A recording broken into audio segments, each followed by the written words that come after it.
Suka-suka saya lah, mau calm still, mau.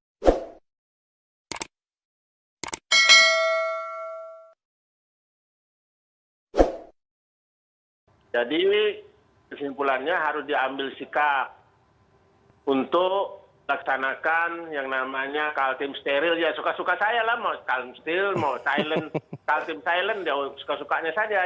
Yang penting jangan disebut lockdown.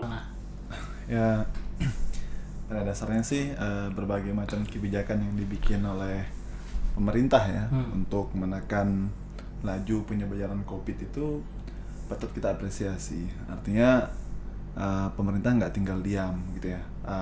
Kalaupun kemudian itu terjadi pro dan kontra gitu ya, itu suatu hal yang pasti. Saya ingat tuh kemarin pada saat pertama kali informasi seputar Kaltim steril ya di website, bukan website sih, tapi di Instagramnya Pemprov Kaltim ya. Wah, itu ramai banget tuh yang komen, ratusan mungkin ribuan kali yang komen tuh ya. Ya sebagian besar komentar itu ya sebenarnya menyayangkan kenapa harus dibatasi ruang gerak masyarakat terutama di akhir pekan gitu ya. Dan itu kalau bisa kita katakan tuh menggiring opini banyak orang ya, menggiring opini halayak untuk kemudian katakanlah menolak gitu ya. Tapi dari situ kita jadi ini juga jadi sadar bahwasanya ternyata masyarakat itu juga punya logikanya tersendiri terkait dengan aktivitas di tengah pandemi itu sendiri. Sementara pemerintah juga punya pertimbangan sendiri yang secara teknis ya diharapkan mampu untuk menekan laju penyebaran COVID-19 ini gitu. Menurut aku sih gini ya, memang ada banyak komentar tentang hal ini ya. Yang pertama, yang paling banyak sih ada yang ini kenapa ditutup, membatasi rakyat kecil itu makan istilahnya itu cari kerja hari ini ya untuk makan hari ini gitu kan. Kalau dibatasi ya udah nggak bisa makan, sementara nggak ada skema penjaminan paling nggak makan apa gitu kan. Rakyat kecil dibatasi, tapi yang korporat atau perusahaan-perusahaan besar bahkan sampai minimarket waralaba, sebut saja Indomaret, Alfamart gitu kan, itu tetap buka gitu loh. Nah, itu juga terjadi pro kontra banyak sekali. Menurut kamu Ran, sebenarnya ya tadi kamu bilang ini sebenarnya baik karena untuk menekan laju penyebaran gitu kan. Tapi di lain sisi sudah dadakan, udah gitu koordinasinya juga nggak jelas ya kan. Kabarnya di beda kabupaten beda lagi penerapannya. Bahkan kalau di Kutim sendiri saya baru tahu tadi malam gitu kan, ternyata di Kutim tidak dilarang untuk buka, tetap boleh buka, pasar boleh buka gitu. Tapi untuk tetap menjaga protokol kesehatan gitu. Tapi ada pertanyaan juga lah, kalau gitu apa bedanya sama hari-hari biasa gitu kan? Emang hari biasa boleh melanggar protokol kan gitu. Jadi kayaknya kebijakan ini absurd gitu loh. Gimana pandangan lu? Sebenarnya kalau kita mau merunut ke belakang ya, ketika awal-awal COVID itu kita kayak gagap gitu ya, gagap menghadapi kita harus gimana nih. Mungkin masih ingat hampir setahun yang lalu bagaimana pada saat awal COVID itu kita benar-benar dibikin ketakutan ya, dengan berbagai macam aturan, kemudian kebijakan, dan kita juga tahu bahwasanya itu juga sebagai bentuk langkah antisipatif gitu ya di situ. At least kalau kita melihat apa yang dimunculkan dalam kebijakan tentang Kaltim steril misalnya, sebut saya begitu ya, saya juga nggak pasti karena di media itu kita baca misal ada istilahnya ini sterilisasi kawasan tapi bukan lockdown gitu kan, atau netizen juga bikin lockdown gitu. Macam-macam gitu ya. Tapi menurut saya gini, ada semacam kontraproduktif ya antara apa yang dilakukan oleh pemerintah dan apa yang diterapkan saat ini. Maksudnya gini, ketika digelorakan tentang new normal, bagaimana orang kembali kepada aktivitas seperti biasanya dengan menerapkan protokol kesehatan yang ketat gitu ya. Artinya kan mereka bisa tetap beraktivitas di situ. Toh jika kemudian atau faktanya kemudian tingkat penyebaran COVID itu meningkat drastis gitu ya. Semestinya itu kan membutuhkan suatu langkah strategis. Nah, langkah-langkah strategis yang digunakan sebagai instrumen dalam penanganan itu kan beragam di situ ya. Salah satunya adalah tentang konsep steril di akhir pekan itu sendiri di situ. Nah, yang sebenarnya kita sayangkan sebagaimana kebanyakan opini atau respon masyarakat itu ya tadi bahwasanya ini hanya menyasar orang-orang yang notabene itu adalah hidup kecil dari sektor mikro sebetulnya ya. Mikro gitu ya. Pedagang kecil, pedagang pasar, kemudian warung-warung ya gitu-gitu. Sementara di sektor korporasi ya yang gede-gede gitu. Ya yang gede-gede itu ya tetap aja karena mungkin ya di situ terkesan ada jaminan bahwasanya kami sudah menetapkan standar operasional prosedur yang ketat sesuai dengan protokol COVID sehingga itu tetap bisa dijalankan. Itu yang mungkin tidak bisa. Indikator lainnya yang bisa kita lihat adalah gini. Ya memang kita nggak pernah ada di pasar itu ini standar operasional prosedur yang harus dilakukan di pasar ya nggak bisa dong. Masyarakat awam itu ya mereka bertindak secara naluriah gitu ya. Sendiri gitu kan. Iya paling polnya kalau bisa kita bilang itu ya mereka kemana-mana pakai masker kayak gitu. Nah tapi menurut saya alih-alih kemudian kebijakan tentang steril di akhir pekan ini dilanjutkan sampai dengan batas waktu yang tidak bisa ditentukan, mungkin baiknya pemerintah daerah khususnya ya melakukan evaluasi dulu dari kebijakan tahap awal ini. Jadi seminggu kemarin pekan itu seperti apa? Jadi menurut saya yang ngaco itu adalah yang dijadikan indikator adalah sepi. Iya. Karena jalanan sepi, orang-orang tidak keluyuran, maka dianggap ini berhasil di situ. Itu kan sebenarnya suatu asumsi yang sangat awam ya, kayak gitu. Seakan-akan kalau kamu di rumah saja maka kamu tidak akan tertular gitu. Iya, tertular gitu. Padahal ya kan memang gini, ya aneh juga kan, karena gini, yang dituju adalah menekan penyebaran. Iya. Menekan penyebaran itu oke, nanti kemarin Sabtu Minggu sudah disunyikan lah, disterilkan gitu. Pergerakan masyarakat itu berkurang. Tapi menguji bahwa itu menekan dan tidak kan nggak bisa, karena nggak mungkin dalam satu hari sudah dapat diambil data kan. Karena kan penularan itu baru bisa paling nggak 4 seminggu lah gitu. Kita tertular sekarang seminggu baru terdeteksi, baru angka itu meningkat gitu kan. Jadi ya nggak bisa dievaluasi dari segi apakah itu memperlambat atau enggak gitu. Tapi tetap saya sih apresiasi tapi menyayangkan banyak hal ya kan, koordinasinya kayaknya kacau ya kan. Ya gimana nggak kacau, orang sehari diputuskan besoknya harus terus ada pernyataan juga dari gubernur bahwa provinsi itu sifatnya koordinatif aja gitu kan.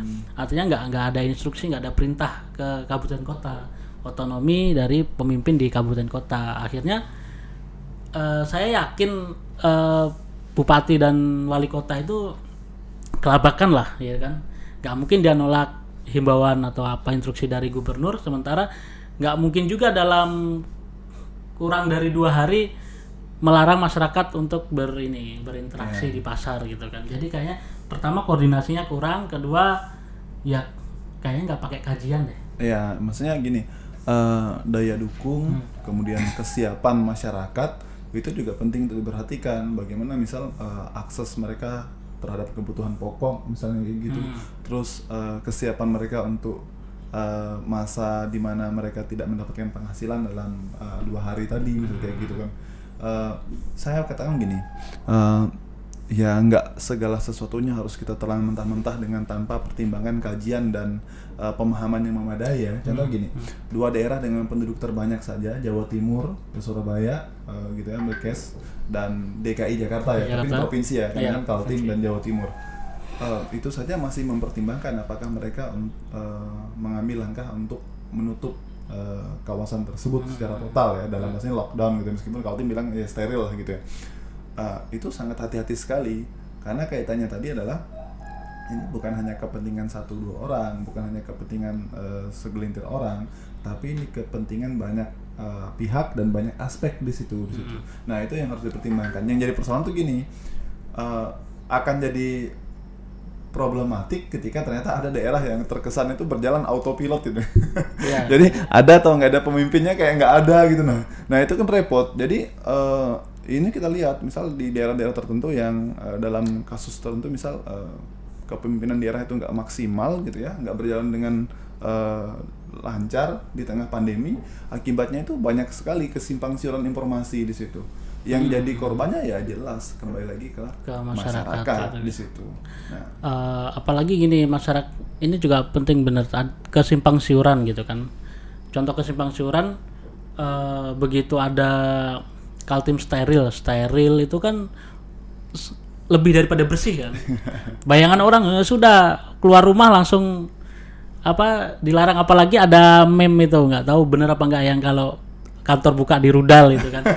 Walaupun itu jandaan gitu kan, tapi kan itu menimbulkan psikologi ya. Psikologi artinya ini levelnya seperti itu gitu kan.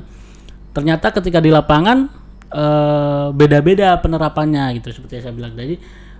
Terjadi simpang siur, bahkan jangankan di masyarakat, di level elitnya pun simpang siur gitu loh, apalagi di masyarakatnya. Karena banyak juga masyarakat tuh candaan, kok steril, kok Sabtu Minggu, emangnya corona operasinya cuma Sabtu Minggu. Sebenarnya itu kan logika falasi ya, maksudnya itu kan Sabtu Minggu itu orang cenderung lebih ke tempat wisata gitu kan.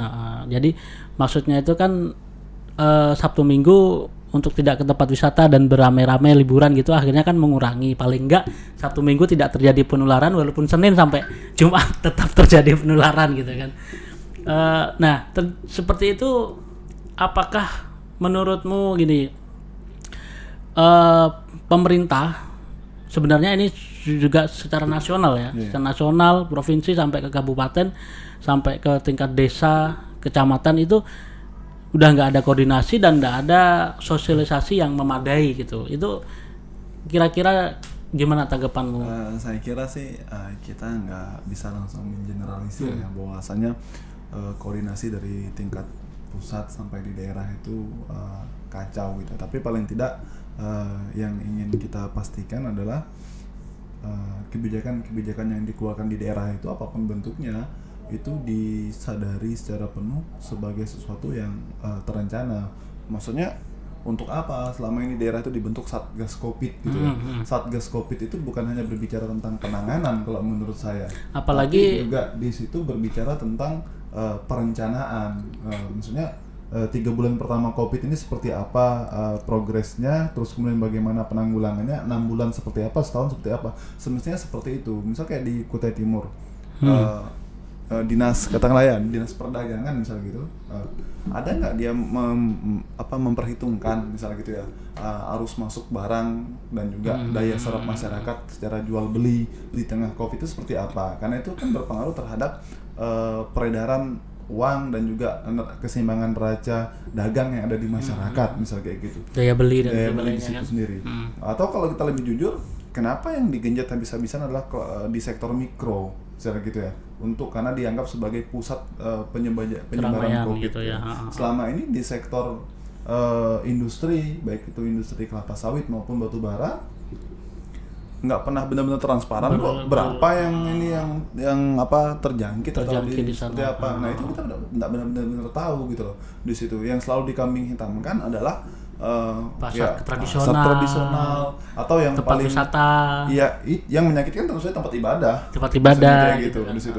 Ya, kita mendukung kebijakan pemerintah, tapi juga ayo dong pemerintah buka mata gitu loh. Bahwasanya artinya jangan satu sisi aja yang ditekan, sementara yang besar-besar ini kita nggak tahu transparansinya seperti apa gitu kan. Jadi problem di situ. Dan ya mohon maaf ya, maksudnya kalau kita bicara tentang nilai kerugian misalnya gitu ya, wah kalau satu hari nutup perusahaan tambang atau perkebunan itu impact-nya gede gitu kan. Iya, tapi itu bersifat corporate gitu ya. Bagaimana dengan masyarakat ya gitu di situ. Itu juga harus diperhatikan kayak gitu. Nah, ini juga Oke, nanti ini sudah berapa menit ya?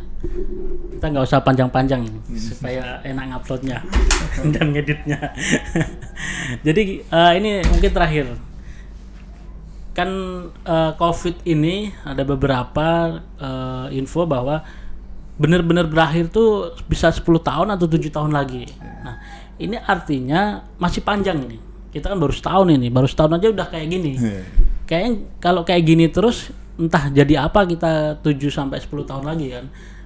Maksudnya kayak penanganan yang spontanitas, terus tanpa kajian, terus terkesannya ya tanpa kajian, terus tanpa koordinasi yang baik dan benar, tanpa sosialisasi yang ini manajemen kita baik pemerintah maupun masyarakat ini menghadapi pandemi ini. Dan pandemi ini kan seperti yang bilang tadi akan berlangsung panjang. Jadi ini sebenarnya masih awal. Jadi masih bisa kita mengatur strategi kita melawan pandemi ini, baik dari sisi kesehatan maupun sosial dan ekonomi tentunya. Agar kita tetap paling nggak bertahan lah, survival gitu kan. Orang bilang sekarang masih hidup aja udah untung ini. Itu bener banget tuh. Masih hidup aja udah gitu udah bisa syukuran, potong tumpeng udah pantas lah gitu kan. Jadi kita nggak memang itu harus disadari juga oleh masyarakat. Kita tidak cari untung dulu, yang penting kita survive dulu gitu. Kita hidup, bisa makan sehari-hari, keluarga kita juga gitu kan. Walaupun keuntungan nurun, ya itu tadi, hidup aja untung. Tapi kita akan menghadapi ini 10 tahun kan, nggak mungkin kayak gini terus. Nah, menurut kamu apa yang perlu dilakukan oleh pemerintah maupun masyarakat tentunya untuk menghadapi istilahnya perang berkepanjangan lah ini? Ya, saya ingin bicara mungkin dalam kapasitas kita melihat ini pakai dimensi sejarah ya, bahwasanya sepanjang sejarah kehidupan manusia itu wabah ya, seperti pandemi ini itu banyak gitu ya, banyak. Misal kayak kasus kolera atau kemudian flu Spanyol dan seterusnya, influenza gitu, yang mungkin kalau sekarang kamu sakit apa? Flu, kita kayak biasa aja. Di masa lalu itu suatu penyakit yang mengancam dan sangat berbahaya berat sekali. Nah, pada akhirnya mungkin kalau kita memproyeksikan nanti 10 tahun kamu sakit apa? Alah biasa corona gitu. Misal kayak gitu. Tapi itu salah satu bentuk coping kita gitu ya. Jadi kayak semacam cara kita untuk menekan stres kita, menekan kekhawatiran kita tentang pandemi itu sendiri gitu ya. Kita tidak menjadikan pandemi ini seperti sebuah teror ya, yang kalau di awal-awal dulu menurut saya yang sangat berpengaruh menggiring opini masyarakat itu adalah media ya. Bagaimana di masa awal-awal itu kita kayak gagap, panik gitu ya, kebijakan-kebijakan yang dikeluarkan juga ya sporadis gitu ya. Ya itu salah satunya karena media. Sekarang menurut saya alih-alih kemudian kita memberitakan tentang bagaimana ganasnya pandemi dan sebagainya, alangkah baiknya kemudian model-model pemberitaan termasuk media masyarakat seperti channel ini gitu ya, itu memberikan suatu perspektif baru beradaptasi di tengah pandemi gitu ya. Saya kira kita harus berpikir seperti itu karena sudah 1 tahun berlalu ternyata tidak ada yang menunjukkan gejala-gejala COVID ini akan berakhir. Justru akumulasi kasusnya meningkat, terus tingkat kerusakannya lah yang ditimbulkan juga semakin besar begitu ya.